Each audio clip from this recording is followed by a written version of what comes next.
Imagine this. You go to a movie where they wouldn't let you in until it's already started.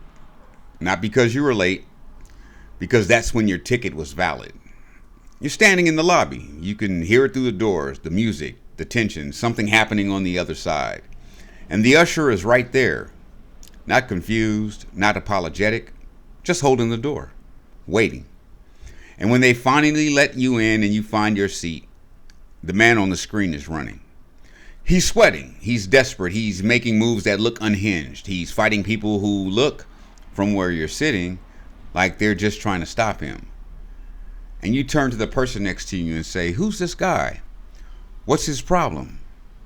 Because you don't know. You don't know that before you walked in, while you were standing in that lobby, somebody took his daughter. You didn't see the kidnapping. You didn't see what was done to his family before that man started running. All you saw was the run. And based on what you were allowed to see, he looks like the problem. That is not an accident. The usher knew exactly when to open that door. That is the architecture of American foreign policy as it is sold to the American citizen. The door was never malfunctioning. You were held in the lobby on purpose until the first act was over. This is Keith, and today we're talking about no receipt. Let's establish something before we go any further. In law, actual law, not the law of whoever has the biggest military, a naval blockade is an act of war. Not a sanction, not a pressure, not diplomacy by any other means. An act of war. The UN Charter says it. Customary international law says it. The 1909 Declaration of London said it over 100 years ago. It is not new. It is not disputed in any serious legal form on the planet. So when the United States Navy physically blocks Iranian ports, turns vessels around at gunpoint, intercepts cargo ships, enforces an embargo from the barrel of a weapon, that is a nation committing an act of war against another nation. The headlines are telling you Iran seized vessels in the Strait of Hormuz. Iran is aggressive. Iran is the problem. But you weren't in the theater for the first act. The United States and Israel launched airstrikes on Iran, on Iranian soil, killed their leadership, then announced a ceasefire, while keeping the blockade in place. They paused the bombs. They did not lift the blockade. A ceasefire that maintains an act of war is not a ceasefire. That's a tactical pause with sustained economic strangulation. And then they turned to the American public and said, "Look at Iran being aggressive." The daughter was already gone before you got your seat warm. No receipt. This isn't a one-time play. This is the playbook. 3 steps. Watch. Step 1, initiate. Sanctions, frozen assets, funded opposition, armed proxies, destabilized currency, backed coups, assassinated leaders, blockaded ports. First punch thrown quietly. In legislation, executive orders, classified operations, financial instruments that never make the evening news. That's the first act, running while you're still in the lobby. Step 2, erase. Sanctions become targeted pressure. A blockade becomes enforcing international norms. A coup becomes supporting democracy. A proxy war becomes advising local forces. Strip the cause from the public record. The usher checks his watch. Step 3, present the response. Now the door opens. Iran closes the strait. Venezuela nationalizes an oil company. Cuba restricts trade. Hamas fires rockets. Russia moves troops. Now you're aggressive. Now you're a threat in the rules-based international order. Now the American citizen needs to be afraid. The man is running and you just got to your seat and you have no idea his daughter is in a van. No receipt, no context, no first act. Just a reaction sold as an origin story. Let's run the receipts quickly because I don't make claims without documentation. Venezuela. U.S. recognized a man who lost an election as legitimate president, froze sovereign assets, imposed oil sanctions, blocked access to gold reserves. Then the camera started turning on the starving Venezuelans and said, "Look what Maduro did." No receipt. Cuba.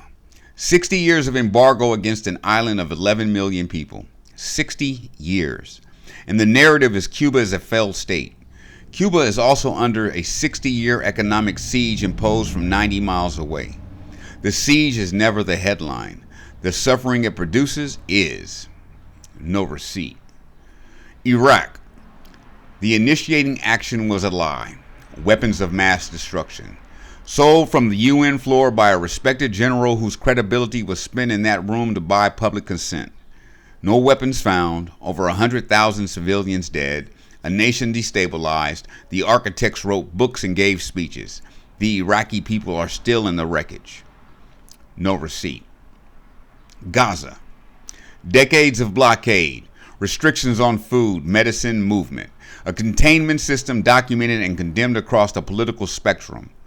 Then the door opens right on cue at the moment of eruption, and the citizen is ushered in just in time to hear, Israel is defending itself.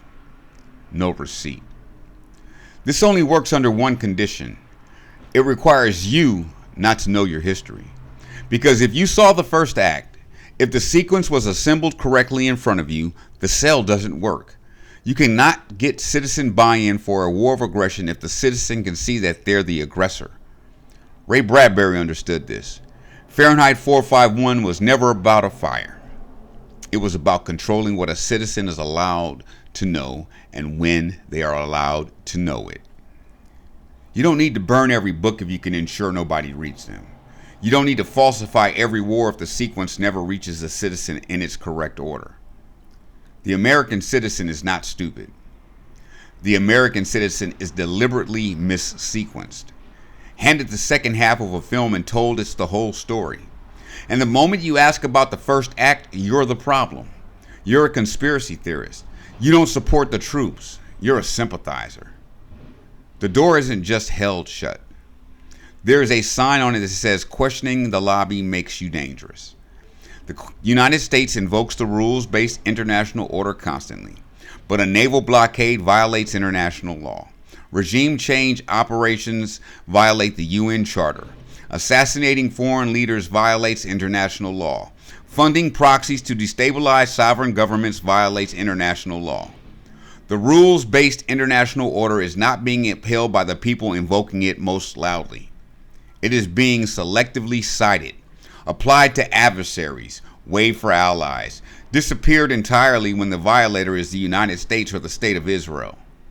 That is not a rules-based order. That is power performing the language of rules while being accountable to none of them. And the only reason it works is because nobody showed you the first act. So the next time the coverage is wall-to-wall and the anchors are grave and the language is urgent, ask what was playing before they opened the door. Ask what the usher was waiting for. Ask what was done to the man whose family was injured or taken before he started running. Ask for the receipt, because without it, you're not informed. You're just someone who's paid full price for half a film and doesn't know it yet. Watch the pattern. Ask better questions and use your voice. I'm Keith, and this is Keith Speaks.